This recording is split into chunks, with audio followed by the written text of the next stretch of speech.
Never before in recorded history has debt been so high. Unfortunately, the United States is the largest debtor nation in world history. I don't like saying any of this. I'm an American citizen, voter, taxpayer like you, but it's the highest debt that any nation in the history of the world has ever had. I knew for many years that America was building up its debt. I knew that our politicians were incompetent and out of control, but no, I never expected it to go this high before a collapse. We will have a collapse someday because history shows it always happens, but I never expected to get this high. Theory going around now called MMT, more money today. They say, don't worry, we'll just print it. We'll just print it. There's not a problem at all. So if you listen to them, you should not worry at all. However, I have read a little history and I've been around a while. And I know that throughout history, when you build up gigantic debts, eventually it leads to a crisis or a semi-crisis. We had a problem in 2008, as you remember. Well, since then, the debt has skyrocketed all over even China now has a lot of debt. China helped bail out the world in 2008, but even China now has a lot of debt. So it's going to be a big mess. Okay, so let's say we have a new Bretton Woods. What are they going to do? Wipe out the debt? Well, there are a lot of creditors who are not going to be particularly happy if they wipe out the debt. Endowments, insurance companies, pension plans, they're not going to be very happy if all of a sudden they found out the debt is wiped out. So sure, we can have a new Bretton Woods. We can all drink good wine and lots of tea and coffee, but what's the answer?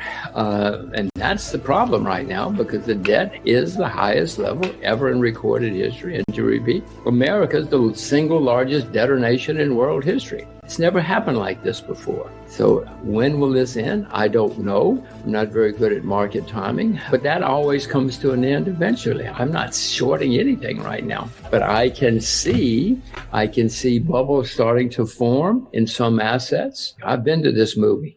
I've seen this movie before. I know how it ends. I don't know when it's going to end, but I know in the next couple of years it's going to end, and it's not going to be fun. Well, it is certainly happening all over the world. America's not the only. I mean, we apparently, according to the numbers, have been hit worse by the virus than any other nation, and who knows if the numbers are valid or not. But it's certainly gotten worse and has not helped anybody. There are many companies, families, countries that are suffering, and it's not, unfortunately, it's not over yet. At least in most places, it's not over yet. You can come up with a universal basic income. It sounds wonderful. Who's going to pay for it? Where's the money going to come from? That's my question again. Sure, MMT, more money today, says just print it. But I've seen this rodeo. It's not my first rodeo. I know that you can print it all day long, and it's fantastic. But eventually, that falls apart. It always has anyway, and I don't see why it would be different this time. Throughout history, when you have people lose confidence in money or governments, all of us peasants have some gold and silver in the closet. We have some silver under the bed over there. We forget what the politicians say, forget the academics. We're going to have some gold and silver hidden away, and I will too. And I will have more. I just don't know when I'm going to buy more.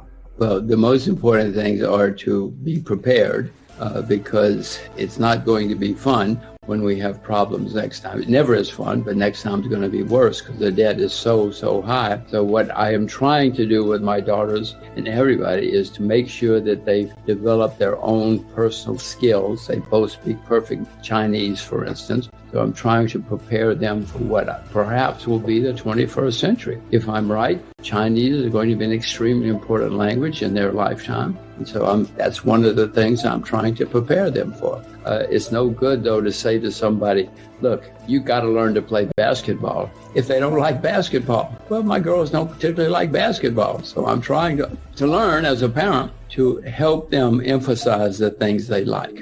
I have been teaching them since they were born that they must save their money. One of the first things I did was to give them piggy banks, 6 piggy banks to be exact, so that they would learn that when you get money, you save it. Money is not to be spent, it's to be saved and ultimately invested. And so since they were little babies, whenever they got money, they learned to go over and put it in the piggy bank. As you know, many people's lives have been destroyed because they didn't understand money. They ran up debts. They didn't have savings, they didn't invest. So the most important thing that I wanted them to learn was money is to be saved and invested, not spent. And I think that is sinking into them. So far, so good. I have learned that you cannot do enough homework, research, preparation. There's always more you can do, and you better do it because something will hit you out of left field otherwise. Belief is not enough.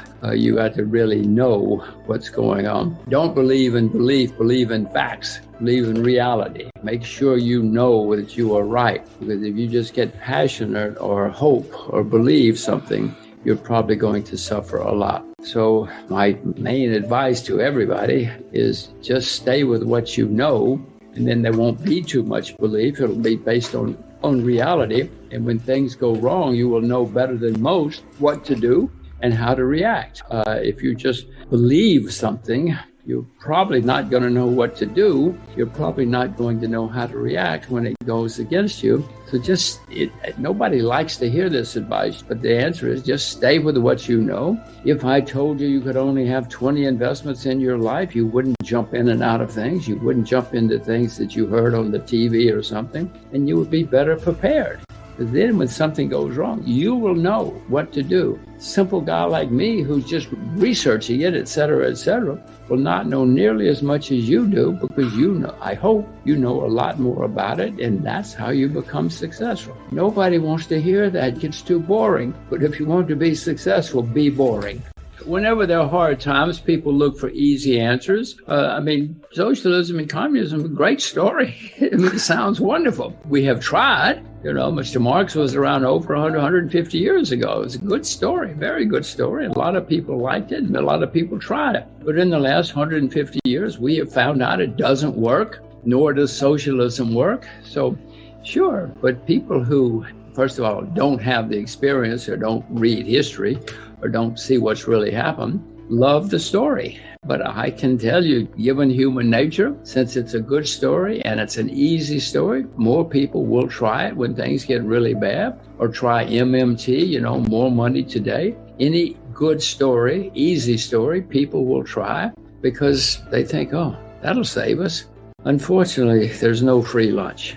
This is just human nature I'm talking about. You don't have to go around the world to know about human nature. You read some history, if nothing else, and people will look for the easy answer. And no, I know it's not going to work, and I know it'll make it worse in the end. If you look at America in the past 15 years, people just printed and spent and borrowed huge amounts of money. After 2008, everybody said, okay, this is the only thing we can do. We have to borrow a lot of money and spend a lot of money and print a lot of money. It's the only way to save us. Fools like me said, wait a minute, guys, it's going to make it worse in the end. It's going to make it much worse in the end. It's good to be old.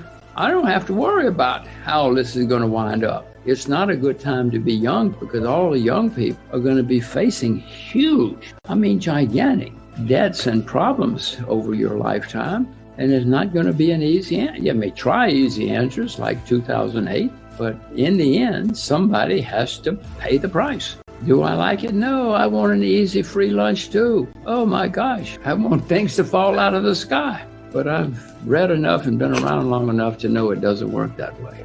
Commodity is the only asset class as a class that I see that's still cheap. And I know the fundamentals are changing. More people in America study public relations and study agriculture now. Obviously, if the world changes, you have to change with the world. That's pretty straightforward. Energy is still the most important commodity, at least if you ask me. As I go